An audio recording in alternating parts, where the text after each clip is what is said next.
Hello everyone, welcome to SB institute. Welcome to all. আমি শুভেন্দু অধিকারী আজকে পলিটির খুব আরো একটি গুরুত্বপূর্ণ কনসেপ্টের ক্লাস নিয়ে চলে এসেছি তোমাদের সামনে।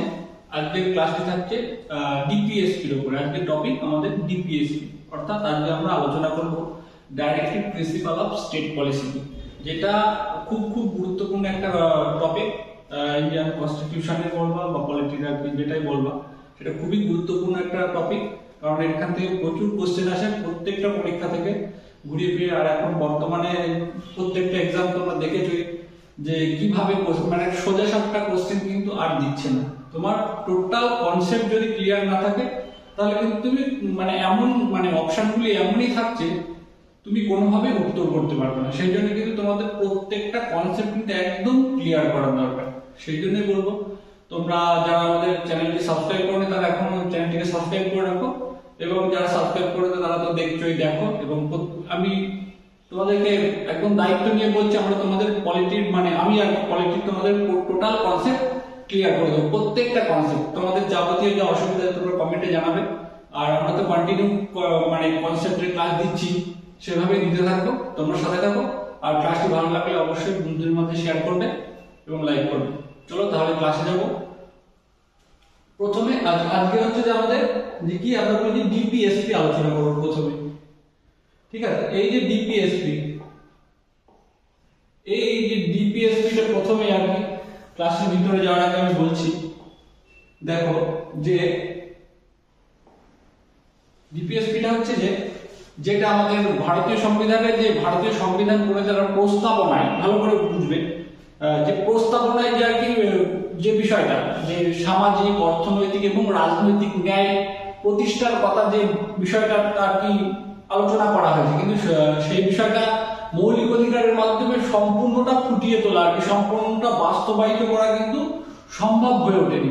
সেই জন্যই ভারতীয় সংবিধানের ঠিক তৃতীয় অধ্যায়ের পরে, অর্থাৎ চতুর্থ অধ্যায়, তৃতীয় অধ্যায় আমাদের অর্থাৎ মৌলিক অধিকার রয়েছে, তারপরে কি আসছে আমাদের চতুর্থ অধ্যায় অর্থাৎ যেটিতে রয়েছে ডিপিএসপি বা directive principle of state policy বা রাষ্ট্র পরিচালনার নির্দেশমূলক নীতি। এই অধ্যায়টিকে কিন্তু সংযোজিত করা হয়েছে এই অধ্যায়টিতে।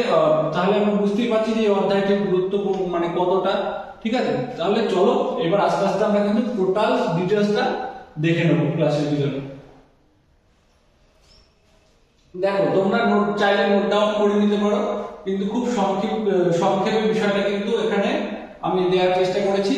যে বিষয়টা হচ্ছে ভারতীয় সংবিধানের চতুর্থ অধ্যায়, কত চতুর্থ অধ্যায় 36 থেকে 51 ধারায়, খুব ভালো করে তোমাদের দেখতে হবে যে 36 থেকে 51 ধারায়, 36 থেকে 51 ধারায় কিন্তু নিহিত রয়েছে আমাদের এই যে directive principle of state policy, ঠিক আছে?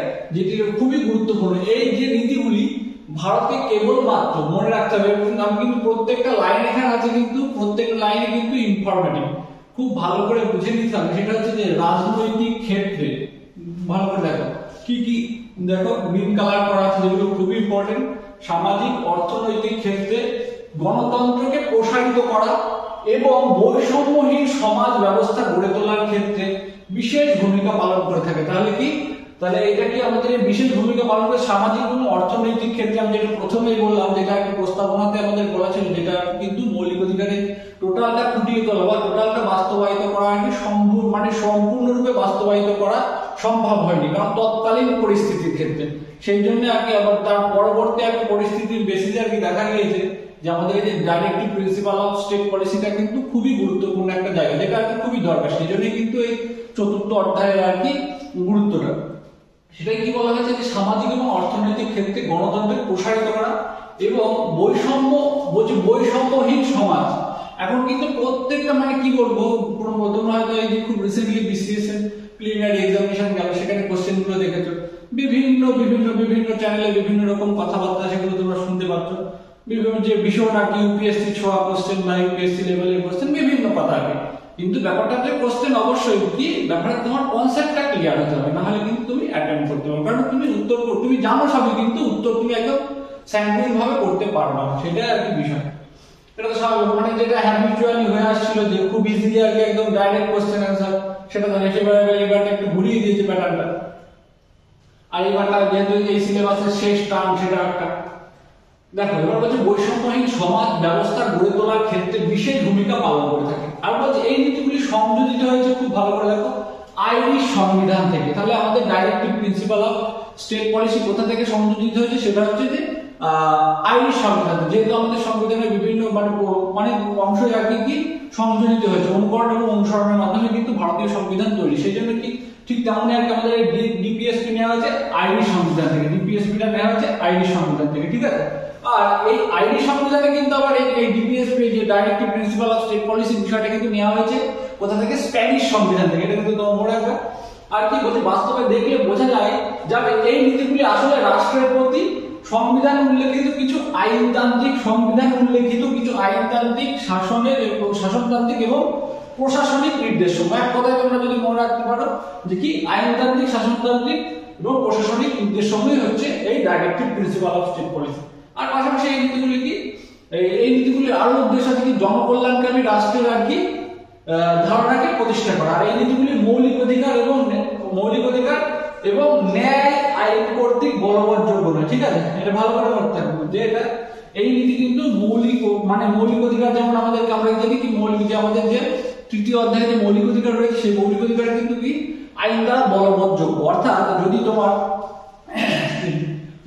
মৌলিক অধিকার লঙ্ঘিত হয়ে থাকে তুমি কোর্টের দ্বারস্থ হতে পারবে, ঠিক আছে। সেটা যে কত ধারায় সেটা জানো, যে হাইকোর্টের কত 226 ধারা, সুপ্রিম কোর্টের 32 ধারায়, সেটা আর কি তুমি যে আমার মৌলিক অধিকার লঙ্ঘিত সেই বিষয়ে তুমি আর কি কোর্টের দ্বারস্থ হতে পারবে। সেটা কোর্ট কিন্তু দায়িত্ব নিয়ে তোমার সেই মৌলিক অধিকারকে বা মৌলিক অধিকার সংরক্ষণ করবে, ঠিক আছে। কিন্তু এই directive principle of state policy অত্যন্ত গুরুত্বপূর্ণ হওয়া সত্ত্বেও কিন্তু আর কি আইন দ্বারা বলবৎযোগ্য নয়। কিন্তু এমনও কিন্তু কোথাও সংবিধানে বলা নেই যে আর কি বা কোনো আদালতকেও বলা নেই যে আর কি তুমি এই নীতিকে তুমি উপেক্ষা করতে পারো। অর্থাৎ বলা হয়েছে কি যে বিচার বিভাগকে বলা হয়েছে যে তুমি বিচার বিভাগ বা কোনো সরকারের উচিত এই ডাইরেক্টিভ প্রিন্সিপাল অফ স্টেট পলিসিকে সম্পূর্ণরূপে উপেক্ষা না করা। এটার গুরুত্ব এতটাই আর কি জনকল্যাণকামী রাষ্ট্রের ক্ষেত্রে, ক্লিয়ার। তাহলে দেখবো চলো। আর এই নীতিগুলি অপরিহার্য। আদালতে এই নীতিগুলি, যে আমি যেটা বললাম যে আদালতে এই নীতিগুলি কি আর কি যে আইন দ্বারা বলবৎ করতে পারে, কিন্তু আর কি আদালত কোনোভাবেই আর কি এটা তোমাকে ডাইরেক্ট বলে দেবে না যে তুমি এই নীতিগুলোকে তুমি লঙ্ঘন করতে পারো, ক্লিয়ার। তাহলে বুঝাতে পারলাম এই বিষয়টা। তোমরা যদি নোট ডাউন করে নিতে চাও বা স্ক্রিনশট নিতে চাও নিয়ে নিতে পারো, ক্লিয়ার। চলো আমরা এগোবো। এইবারটা দেখো।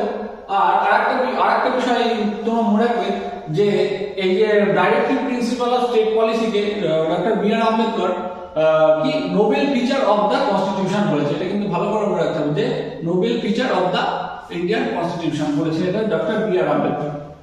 এইবারটা দেখো, বলছে রাষ্ট্র পরিচালনার নির্দেশমূলক নীতি কি, রাষ্ট্র পরিচালনার নির্দেশমূলক নীতি কিন্তু বাস্তবে কিন্তু সেভাবে কোনো বিভাজন নেই আর কি।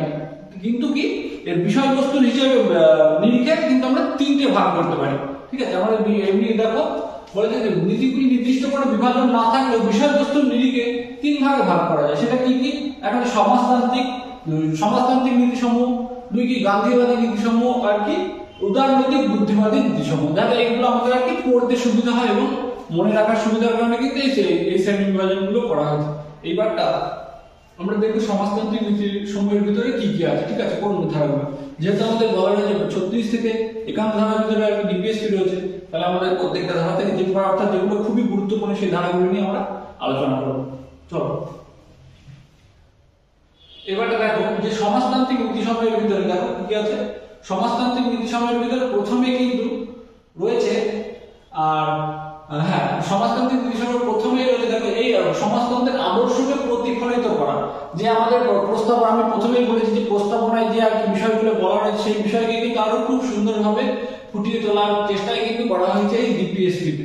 তাহলে সমাজতন্ত্রের আদর্শকে প্রতিফলিত করতে তথা সামাজিক অর্থনৈতিক ন্যায় প্রতিষ্ঠিত করা এবং জনকল্যাণকামী রাষ্ট্রের আদর্শকে প্রতিফলিত করাই হচ্ছে কি এই সমাজতান্ত্রিক নীতি সমূহের উদ্দেশ্য। অর্থাৎ ডিপিএসপির ভিতরে যে সমাজতান্ত্রিক নীতি সমূহগুলি রয়েছে সেই সমাজতান্ত্রিক নীতি সমূহের উদ্দেশ্যটা হচ্ছে এইটা, ঠিক আছে।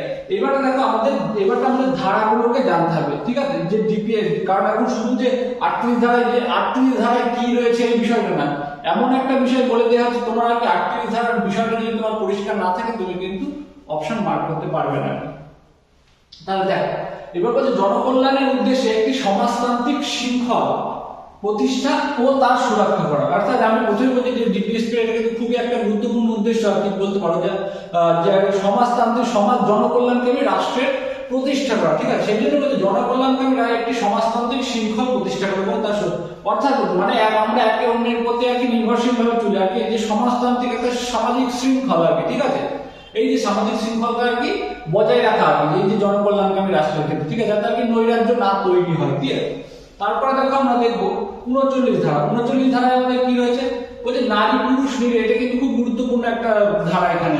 39 ধারা কি, নারী পুরুষ নির্বিশেষে সমপরিমাণ কাজে সমপরিমাণ বেতন। এখান থেকে কিন্তু প্রচুর কোশ্চেন আছে যে সমপরিমাণ কাজে সমপরিমাণ বেতন এই বিষয়টি এটা কি অনেকে আমরা মৌলিক অধিকার করে চলে আসি যেটা ভুল করে, কিন্তু সেটা কিন্তু না, এটা যে রাষ্ট্র পরিচালনা নির্দেশমূলক নীতি, যেটি কত ধারা রয়েছে, 39 ধারা রয়েছে, ঠিক আছে। অর্থাৎ equal pay for equal work, এটা কিন্তু মনে রাখতে হবে।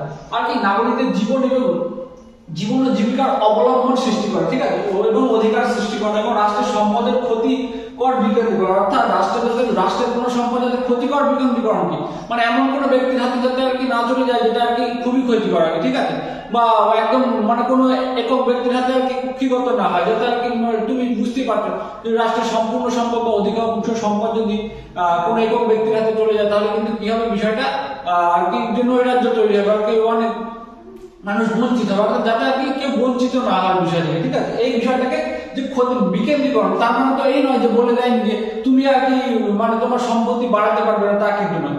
সেই বিষয়টাকে আর কি ব্যালেন্স করা, সেই বিষয়টাকে যাতে আর কি মানে প্রত্যেকের প্রতি যাতে সমবন্টন হয়, এই বিষয়টা কিন্তু খেয়াল রাখতে বলাই হয়েছে যে ডাইরেক্টিভ প্রিন্সিপাল অফ স্টেট পলিসিতে। আর কি বলা হয়েছে, আর বলছে যে শিশু এবং শ্রমিকদের রাখা এবং কি শিশু ও শ্রমিকদের স্বাস্থ্য এবং কর্মক্ষমতা, দেখো স্বাস্থ্য এবং কর্মক্ষমতা বলপূর্বক অপব্যয়, অর্থাৎ যে স্বাস্থ্য এবার শিশুর স্বাস্থ্য এবং কর্মক্ষমতার বলপূর্বক অপব্যয়, অর্থাৎ যে আমরা যে বলপূর্বক অপব্যয় অর্থাৎ যে জোর করে কাউকে যে কোনো রকম কাজ করানো, এই বিষয়টা যে বলপূর্বক তার যে কর্মক্ষমতাটা আছে, ঠিক আছে, সেই কর্মক্ষমতাটা কি বলপূর্বক অপব্যয় যাতে না হয় সেই বিষয়টা কিন্তু দেখা হয়েছে কত ধারায়, আমাদের 39 ধারায়। সেটা 39 ধারা কি ডিপিএসপি 39 ধারা, ঠিক আছে, কর্মক্ষমতা বা বলপূর্বক অপব্যয়। ক্লিয়ার?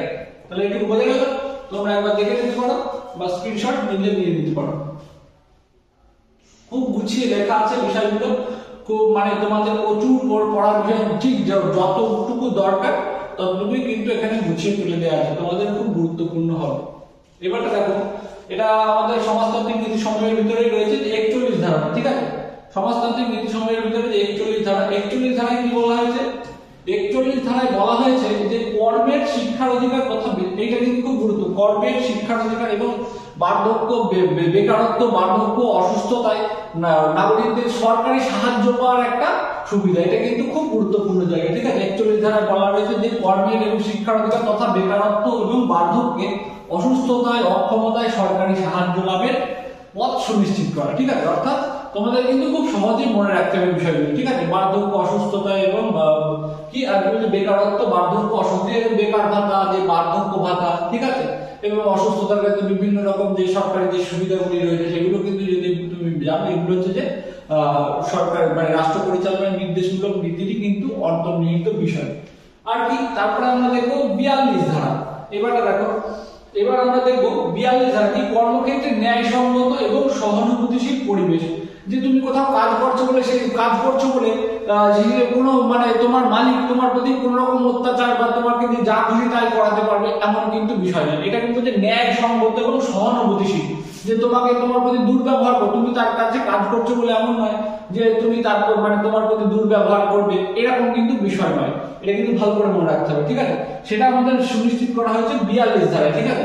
এবার সুনিশ্চিতের বিষয়, এই বিষয়গুলো সুপারিশ করা মানে এই বিষয়গুলো বলা হয়েছে, এটা কি মানে মৌলিক অধিকারের মধ্যে সুনিশ্চিত করা, মানে তোমার এরকম হলে তুমি দ্বারস্থ হতে পারবে কোর্টে।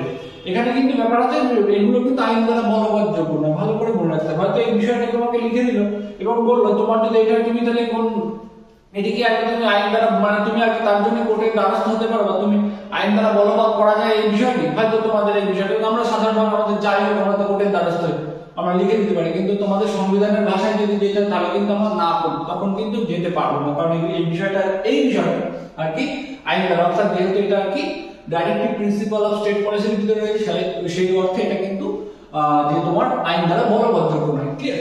এবার দেখো মাতৃত্বকালীন স্বাচ্ছন্দ্যের ব্যবস্থা, এটা হচ্ছে এখানটা কিন্তু গুরুত্বপূর্ণ আছে যে মাতৃত্বকালীন ছুটি আর কি মাতৃত্বকালীন যে কোনো মহিলার যে ছুটির ব্যবস্থাটা সেটাও কিন্তু সেই বিষয়টা বলা হয়েছে কত 42 ধারায়। ঠিক আছে? সমাজতান্ত্রিক নীতিসমূহের মধ্যে তোমাদের যে শুধু ধারা থেকেই যে বলবে যে মাতৃত্বকালীন ছুটির বিষয়টা যে কত ধারায় রয়েছে এমন তো নয়, হয়তো তোমাকে কোশ্চেন এত ঘুরিয়ে বা ডাইরেক্টিভ প্রিন্সিপাল অফ স্টেট পলিসির ভিতর থেকেও বলবে না, তোমাকে বললো কি যে এটি কোন নীতির ভিতরে আছে, এটা সমাজতান্ত্রিক নীতি সমূহের ভিতরে বা তোমার উদারনৈতিক বুদ্ধিবাদী নীতি সমূহের ভিতরে, এইভাবে তোমাকে কোশ্চেন দিতে পারে। এবার আবার তার সাথে তোমাকে ধারা দুটো দিয়ে দিতে পারে। ক্লিয়ার? হয়তো দুটি 41 এবং ওখানে 39 ধারা দিয়ে দিল। ঠিক আছে? তোমাকে এই বিষয়গুলো কিন্তু প্রত্যেকটা কনসেপ্ট কিন্তু একদম ক্লিন থাকতে হবে, তবেই কিন্তু এখন বর্তমান যা পরিস্থিতি তবেই তুমি সঠিক উত্তর করে আসতে পারবে। ক্লিয়ার?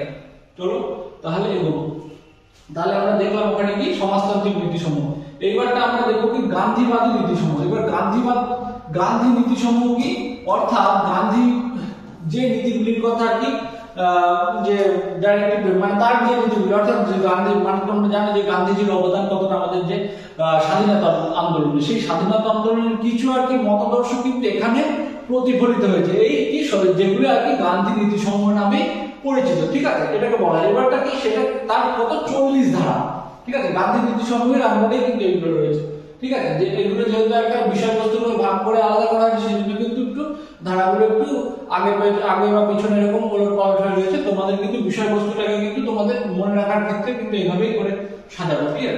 এবার দেখো 40 ধারা কি বলছে, স্বশাসনের একক হিসেবে। এটা কিন্তু অনেকবার কোশ্চেন এসেছে যে গ্রাম পঞ্চায়েতগুলির কি গ্রাম পঞ্চায়েতগুলির গঠন স্বশাসনের একক হিসেবে। ঠিক আছে? এই কোশ্চেনটা থেকে এসেছিল, প্রত্যেকে এই ভুলটা করেছিল যে সবাই আর কি যে 73 ধারা বা 73 সংবিধান সংশোধনের বিষয়টাই কিন্তু বলে দিয়েছিল। ক্লিয়ার? সেটা কিন্তু হবে না, এটা 40 ধারায়। ঠিক আছে? সেটা কি স্বশাসনের এখানে গ্রাম পঞ্চায়েতের গঠনের কথা কত ধারায় বলা হয়, সেটা কিন্তু 40 ধারায়। ক্লিয়ার? এইবার তো তারপর দেখো 43 ধারায় আমাদের কি বলা হচ্ছে, কুটির শিল্পের প্রসারীকরণ। অর্থাৎ যে 43 ধারায় যে রাষ্ট্র পরিচালনার নির্দেশমূলক নীতির ভিতরে কি যে গান্ধী নীতি সমূহ রয়েছে সেই নীতি সমূহের কি আমাদের 43 ধারায় বলা হয়েছে কি গ্রামগুলিতে। ঠিক আছে? গ্রামগুলি অর্থাৎ পঞ্চায়েত এলাকাগুলিতে যে সমবায় ভিত্তিক কুটির সমবায় ভিত্তিক এবং ব্যক্তিগত কুটির শিল্পের প্রসারীকরণের কথা কিন্তু বলা হয়েছে। এটা কত ধারায় আমাদের 43 ধারায়। ঠিক আছে? এইবারটা দেখো আমরা দেখবো 46 ধারা। 46 ধারায় কি দুর্বল এবং অনগ্রসর। 46 ধারায় বলে দুর্বল এবং অনগ্রসর শ্রেণী এবং স্পেশাল, যেখানে দেখো ওখানে স্পেশালি কি তপশিলি জাতি এবং উপজাতিদের ক্ষেত্রে কিন্তু কি রাষ্ট্রের যে সাহায্যের ব্যবস্থা অর্থাৎ উন্নতি সাধনের সামাজিক অবিচার এবং সমস্ত রকম শোষণের হাত থেকে মুক্ত করা এবং তাদেরকে কিন্তু সাহায্য প্রদানের বিষয়টা কিন্তু সুনিশ্চিত করা। আর কি 47 ধারায় বলা হচ্ছে কি 47 ধারায় বলা হচ্ছে যে জনস্বাস্থ্যের উন্নতির জন্য অস্বাস্থ্যকর পানীয় অর্থাৎ মাদক, ঠিক আছে, এবং উত্তেজক পানীয় এবং মাদক দ্রব্য নিষিদ্ধ করা। ক্লিয়ার? এই যে অস্বাস্থ্যকর উত্তেজক পানীয় এবং মাদক দ্রব্য নিষিদ্ধ করা, এটা নিষিদ্ধ করে দিলে মানে আর কি ভাগ্যে সেটা আর কি যে আইন দ্বারা বলবৎযোগ্য নয়, তাহলে তার সরকারের রায় বন্ধ হয়ে যাবে। ঠিক আছে? ওই জন্য আমাদের কিন্তু বলে না কথা, আইন যতটা আইন আছে ঠিক ততটা ফাঁক আছে, ঠিক তেমনই আর কি। ঠিক আছে? বলছে ওই জন্য আর কি মাদকদ্রব্য নিষিদ্ধকরণের কথাই বলা হয়েছে। ঠিক আছে? এটা যদি আইন দ্বারা বলবৎযোগ্য হতো তাহলে কি অসুবিধা পড়ে যেতে হতো বলো তো। দেখো এইবারটা বলছি, এইবারটা তাহলে আমরা দেখলাম কি গান্ধী নীতি সমূহ দেখা গেল। এইবারটা আমরা দেখবো কি উদারনৈতিক বুদ্ধিবাদী নীতি সমূহ। ঠিক আছে? উদারনৈতিক বুদ্ধিবাদী নীতি সমূহ, এটাও কিন্তু খুব গুরুত্বপূর্ণ জায়গা। উদারনৈতিক বুদ্ধিবাদী নীতি সমূহ দেখো এইবারটা 44 ধারা। আমরা দেখি আমরা বলি না যে কোনো কোথাও কোনো মানে জটিলতা সৃষ্টি হলে 44 ধারা জারি হয়, ভোটের আগে 44 ধারা জারি হয় কি অভিন্ন দেওয়ানি বিধি। ক্লিয়ার? ভারতের সর্বত্র অভিন্ন দেওয়ানি বিধির প্রচলন, এটাই কথা 44 ধারাতে বলা হয়। ভারতের অর্থাৎ এই ধারাটা জারি হয়ে গেলে কি অভিন্ন দেওয়ানি বিধিটা আর কি কার্যকর হয়। ক্লিয়ার? আর কি বলছে যে 45 ধারা কি 14 বছর পর্যন্ত শিশুদের অবৈতনিক এবং বাধ্যতামূলক শিক্ষা। 14 বছর পর্যন্ত শিশুদের, 45 ধারায় যে 14 বছর পর্যন্ত যে শিশুদের অবৈতনিক এবং বাধ্যতামূলক শিক্ষা প্রদান, এটা কিন্তু 45 ধারা, অর্থাৎ যে রাষ্ট্র পরিচালনার নির্দেশমূলক নীতির ভিতরে উদারনৈতিক বুদ্ধিবাদী নীতিসমূহের ভিতরে কিন্তু অন্তর্নিহিত আছে। ঠিক আছে, এইবার এই বিষয়টা কিন্তু এখন কত ধারায় চলে গেছে, এখানে 2086তম 86 অ্যামেন্ডমেন্টে, কত 86 অ্যামেন্ডমেন্ট 2002 তে এটা কত ধারায় চলে গিয়েছে, এটা চলে গিয়েছে কিন্তু খুব ভালো করে মনে রাখতে হবে আমাদের 21A ধারা, যেটাকে আমরা শিক্ষার অধিকারের ধারাও বলে থাকি। ঠিক আছে, এটা কিন্তু ভালো করে মনে রাখতে হবে, সেটাকে আমরা কি শিক্ষার অধিকারের ধারাও বলে থাকি। তাহলে 86 তাহলে 45 ধারাটা কিন্তু এখন চলে গেছে কত, অর্থাৎ 21A ধারাটা ভালো করে মনে রাখতে হবে। ঠিক আছে, যেহেতু আর কি মৌলিক অধিকার পরবর্তীতে আরো কিছু সংযুক্ত হয়, সেই বিষয়টা আমরা পরে আসছি। ঠিক আছে, এটা এখানে বলে দিলাম, কারণ এটা কিন্তু খুব গুরুত্বপূর্ণ, কারণ তোমাদের কোশ্চেন আসতে গেলে কিন্তু 45 ধারাটার কিন্তু বিষয়টা কিন্তু চলে গেছে, পরিবর্তন করে কত ধারায় নিয়ে যাওয়া হয়েছে, 21A ধারা। 21A ধারাটা আমাদের তাহলে কোথার ভিতরে পড়ছে, অর্থাৎ মৌলিক অধিকারের ভিতরে কিন্তু পড়ছে। ঠিক আছে, এইবারটা দেখো কি, এইবারটা আমরা আসছে 48 ধারায়, কি বিজ্ঞানসম্মত পদ্ধতিতে কৃষি প্রণালী। এক কথায় মনে রাখতে আমাদের কি 48 ধারা এটা বলা হয়েছে যে অর্থাৎ মানে কৃষিকাজের ক্ষেত্রে এবং কৃষি এবং পশুপালনের ক্ষেত্রে বিজ্ঞানসম্মত প্রযুক্তিকে আর কি ইনপুট করা। ঠিক আছে, এটাই কিন্তু 48 ধারায় বলা হয়েছে, অর্থাৎ কি যে গরু যে মানে প্রাণীগুলোকে গৃহপালন, মানে গৃহপালিত যে প্রাণীগুলো আছে সেই প্রাণীগুলোর আর কি উন্নতি সাধন, তাদের প্রজাতির উন্নতি সাধন। ঠিক আছে, অর্থাৎ উৎপাদন বৃদ্ধির লক্ষ্যে প্রজাতির উন্নতি সাধন করা, এবং কি গৃহপালিত এবং দুগ্ধ প্রদানকারী মানে যে গৃহপালিত পশুগুলি সেগুলো কি হত্যা করা, নিষিদ্ধ করা, এই সুপারিশটা কিন্তু করা হয়েছে এই 48 ধারায়, অর্থাৎ যে ডিপিএসপির ভিতরে। তারপরে দেখো রাষ্ট্র পরিচালনা নির্দেশমূলক নীতিতে কি বলছে, তারপরে আমরা কি দেখছি আমরা 49 ধারা। 49 ধারায় কি আছে ভালো করে মনে রাখতে হবে আমাদের। 49 হচ্ছে ঐতিহাসিক স্মৃতিস্তম্ভ এবং জাতীয় গুরুত্বপূর্ণ জায়গাগুলি রক্ষণ। এখান থেকে বিশেষ থেকে কোশ্চেন এসেছিল, অনেকে গোলযোগ করেছে আর কি এই বিষয়টা। ঠিক আছে, বলছে ঐতিহাসিক স্মৃতিস্তম্ভ এবং জাতীয় গুরুত্বপূর্ণ জায়গাগুলি সংরক্ষণের বিষয়টা বলা হয়েছে কত ধারায়, আমাদের সংবিধানের 49 ধারায়। তাই তো, খুব ভালো করে মনে রাখতে হবে, তোমাদের কোশ্চেন দিয়ে দিতে পারে যে ভারতীয় সংবিধানের আর কি যে জাতীয় এবং গুরুত্বপূর্ণ জায়গাগুলি সংরক্ষণের বিষয়টি বলা হয়েছে কত ধারায়। ঠিক আছে, এগুলি কোন নীতির অন্তর্ভুক্ত, তো আমাদের কি বলতে হবে, যদি আমাদের অপশনে রাষ্ট্র পরিচালনার নির্দেশমূলক নীতি থাকে বা ডিপিএসপি থাকে, আমাদের সেটা করতে হবে। যদি রাষ্ট্র পরিচালনার নির্দেশমূলক নীতি না থাকে, তখন কি উদারনৈতিক বুদ্ধিবাদী নীতি সমূহ, এই বিষয়টা যদি অপশনে থাকে তাহলে সেটাকে দিতে হবে। বা যদি আমাদের ধারা 49 থাকে, তাহলে কিন্তু আমাদের 49 ধারাটাই কিন্তু সঠিক করতে হবে। ঠিক আছে, এইবারটা দেখো আমরা দেখো 50 ধারা। 50 ধারায় কি আছে, 50 ধারা মানে শাসন বিভাগ এবং বিচার বিভাগ। ঠিক আছে, রাষ্ট্রপতি যেহেতু বলা হয় মানে ডিপিএসপি তে বলা হয়েছে যে রাষ্ট্র পরিচালনার নির্দেশ, মানে রাষ্ট্রকে পরিচালনা করার জন্য যে যে সুবিধা মানে যে যে বিষয়গুলোকে অবলম্বন করা উচিত সেই বিষয়গুলোই কিন্তু এই নীতি সমূহের মূল কথা। ঠিক আছে, ঠিক তেমনই বলছে শাসন বিভাগ এবং বিচার বিভাগকে পৃথকীকরণ, অর্থাৎ আলাদা করা, যেহেতু মানে একে অন্যের সাথে যেন আর কি মিশে না যায়, তাহলে তো বিচার ব্যবস্থা আর কি গোলমেলে হয়ে যাবে। ওই জন্যই কিন্তু কি বলা হয়েছে যে যেহেতু জনকল্যাণকামী রাষ্ট্রের পরিচালনার কথাই বলা হয়েছে, বা এই নীতির উদ্দেশ্য কি জনকল্যাণকামী রাষ্ট্রের প্রতিষ্ঠা করা, সেই জন্যই কিন্তু বলা হয়েছে যে শাসন এবং বিচার, মানে প্রত্যেকটা নীতিতে মানে যতগুলি নীতিতে যতগুলি কথা বলা হয়েছে প্রত্যেকটা নীতি তোমরা ভালো করে যদি ভেবে দেখো বুঝতে পারবে যে জনকল্যাণকামী রাষ্ট্র, অর্থাৎ রাষ্ট্র রাষ্ট্রের উপর মানে একটা বলে না যে প্রশ্নের ভিতরে উত্তর আছে, ঠিক তেমনই আর কি বলছি মানে যে ডিপিএস অর্থাৎ রাষ্ট্র পরিচালনার যে নির্দেশমূলক নীতি, মানে রাষ্ট্র পরিচালনার নির্দেশমূলক নীতি, ঠিক তেমন মানে অর্থাৎ পরিচালনার ক্ষেত্রে যেগুলোকে মানে এই নির্দেশগুলো দেওয়া হচ্ছে আর কি, এই নির্দেশগুলো মানে আর কি যেমন গুরুজনরা আমাদের নির্দেশ দেয় না যে এটা করো নাকি এইটা করো, এইটা এখন করা উচিত, ওইটা তখন করা উচিত। ঠিক আছে, এবার তোমাদের হয়তো মানে উপদেশগুলো দেয়, কিন্তু আমরা অধিকাংশ ক্ষেত্রে কি তুমি নিতেও পারো, তুমি নাও নিতে পারো। ঠিক আছে, এই হলো ব্যাপার, তোমাকে বলপূর্বক তোমার প্রতি চাপিয়ে দিতে পারে না, তাই না? এবারটা কি হয় যে আর কি তুমি যদি উপদেশগুলো মানো তাহলে তোমার রাষ্ট্র পরিচালনা হবে খুব সুন্দর হবে, আর তুমি যদি উপদেশগুলোকে উপেক্ষা করো তো রাষ্ট্র সেরকম হবে। আর তুমি যদি গুরুজনদের মানে রাষ্ট্রের ক্ষেত্রে যদি হয় তাহলে এরকম হবে, আর যদি তুমি তোমার জীবনের ক্ষেত্রে বলো গুরুজনদের বা শিক্ষক শিক্ষিকার যে উপদেশ না মানো, তাহলে কিন্তু তোমার ব্যাপারটা হলো যে মানে পরিচালনা ওইভাবে জীবনটা। ক্লিয়ার? এটা আপনি ঠিক নিজের জীবনের সাথে মিলিয়ে দেখলেও কিন্তু বোঝা যাবে। ক্লিয়ার? এবারে দেখো 51 ধারায় কি বলা আছে, আন্তর্জাতিক শান্তি এবং নিরাপত্তা এবং উন্নতি সাধন। এটা ভালো করে মনে রাখো, আন্তর্জাতিক শান্তি, এই কথা এখান থেকে কোশ্চেন আসার মতো একটা জায়গা।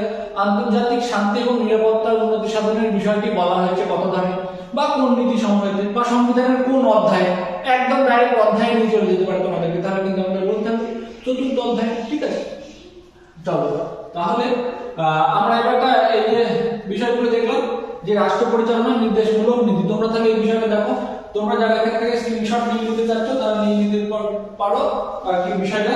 টোটাল এইবারটা আমরা আলোচনা করব, স্ক্রিনশটটা তোমরা নিয়ে নাও, যে এবারটা কিছু কিছু যে নীতি সমূহ আর কি যে সংযোজিত হয়েছে সেই বিষয়গুলো কয়েকটা বিষয় বলবো আমি। সেটা হচ্ছে যে সে বিষয়টা বলতে গেলে আমাদের একটা বিষয় বলবো, সেটা হচ্ছে 39-এর এ ধারা।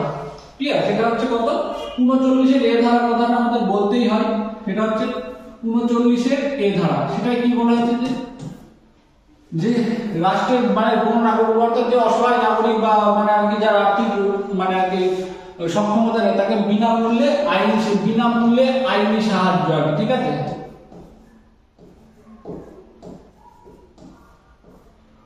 মূল্যে আইনি সহায়তা,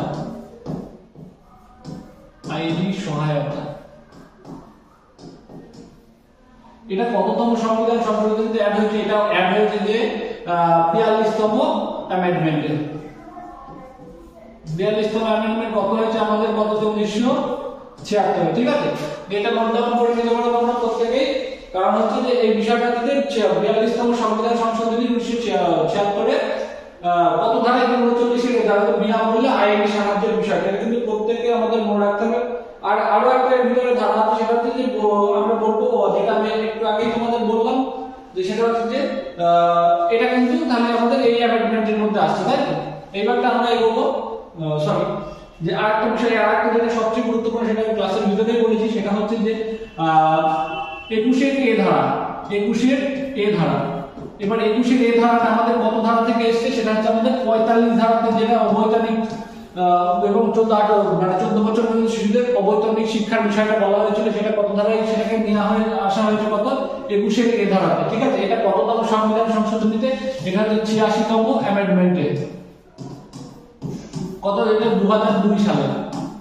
এই বিষয়গুলো কিন্তু তোমাদের প্রত্যেককে কিন্তু খুব ভালোভাবে মনে রাখতে হবে। ঠিক আছে, যেগুলো ইম্পর্টেন্ট আছে আমি সেই বিষয়গুলো তোমাদেরকে বলে দিলাম।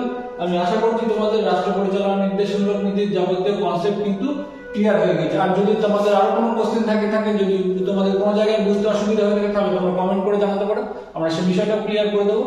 আর তোমাদেরকে বলবো, যারা এখনো আমাদের চ্যানেলটি সাবস্ক্রাইব করেনি তারা অতি সত্বর চ্যানেলটিকে সাবস্ক্রাইব করে রাখো এবং পাশে থাকা বেল আইকনটিকে প্রেস করে রাখো। এরকমই গুরুত্বপূর্ণ ক্লাস পেতে হলে অতি সত্বর কিন্তু চ্যানেলটিকে সাবস্ক্রাইব করতে হবে। আর তোমাদেরকে আরো একটা কথা বলবো, যে তোমরা যারা আর কি যেহেতু জানো যে 24-এ কিন্তু প্রচুর ভ্যাকান্সি যেহেতু রয়েছে, একটা বিরাট একটা সুযোগ। এই সুযোগ কিন্তু আবার হয়তো একটা মানে আবার হয়তো অনেক 2-4-5 বছরের একটা গ্যাপ কিন্তু আবার আসবে, যেহেতু আমাদের সামনে অনেকগুলি এক উচ্চ পরীক্ষা চালু রয়েছে, যেটা কি মিসলেনিয়াস ক্লার্কশিপ, WBCS 2024 রয়েছে। ঠিক আছে, তারপরে রেলের মানে প্রচুর ভ্যাকান্সি বেরোবে। ঠিক আছে, SSC GD রয়েছে। এইগুলোতে তোমরা আর কি যারা আর কি একটা মানে তোমাদের প্রিপারেশন খুব সুন্দরভাবে করতে চাইছো আর কি, যেহেতু সুন্দরভাবে না প্রিপারেশন খুব সুন্দরভাবে না করলে কিন্তু এখন পরীক্ষায় কিন্তু তোমার নাম সিলেক্ট হওয়া আর কি বিরাট টাফ ব্যাপার। সেই জন্য বলবো, যারা আর কি খুব সুন্দরভাবে তোমাদের প্রস্তুতি করতে চাচ্ছ বা এইভাবে খুব সুন্দর আরো ডিটেলসে ক্লাসগুলিকে মানে আর কি প্রত্যেকটা বিষয় নিয়ে খুব সুন্দরভাবে নিজেদের প্রস্তুতিকে করতে চাচ্ছেন, তারা অতি সত্বর আমাদের চ্যানেলে বা চ্যানেল প্রতিষ্ঠানে আমাদের অফলাইন যে ব্যাচগুলি আছে সেই ব্যাচগুলিতে ভর্তি হও এবং তোমরা তোমাদের প্রস্তুতি শুরু করো খুব সুন্দরভাবে। একদম প্রত্যেকটা কনসেপ্ট কিন্তু একদম নিজেদেরকে কিন্তু ক্লিয়ার হয়ে যাবে, তাহলে আশা করবো। Thank you everyone.